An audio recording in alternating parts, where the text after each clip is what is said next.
আমি তো পরিষ্কার বলি, আল্লাহ তাআলা যেন বলে সকাল 8টা বাজে যে নাফরমান নাস্তা খাইতে বসে, তো আল্লাহ যেন বলে নাফরমান ঠিক আছে নাস্তা খা, তো মনে রাখিস বেঈমান ফজরের নামাজ পড়স নাই। খা, ঠিক আছে খাইতে লইছো খা। রাত 10টা বাজে যেই নাফরমান খাইতে বসছে, রব্বুল আলামিন ডাক দিয়ে বলে নাফরমান খাইতে বসো খা, কোনো অসুবিধা নাই, আমি আটকাবো না, তবে মনে রাখিস এশার নামাজ পড়স। ইন্নাকুম মুজরিমুন, তুই কিন্তু পাপী। খাইতে থাকো দুনিয়া, দুনিয়া আমি ভোগ করতে দিলাম। বাড়ি করছো ঠিক আছে থাকো, তো মনে রাখো সুদের টাকা, মনে রাখো কিস্তির টাকা, লোনের টাকা আমি ছাড়বো না বান্দা।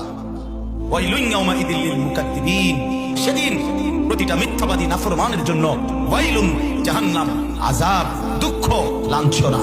ওয়াদারনি ওয়াল মুকাদ্দিবিনা উলিন নি'মাতি ওয়া মাহিলহুম কালিলা। আল্লাহ তাআলা বলে মিথ্যাবাদী নাফরমানকে কিছু সময়ের জন্য দুনিয়া ভোগ করবার সুযোগ দাও, দুনিয়া ভোগ করতে দাও। দুনিয়া আমি আল্লাহ তাআলার আম দস্তরখান, খোলা দস্তরখান,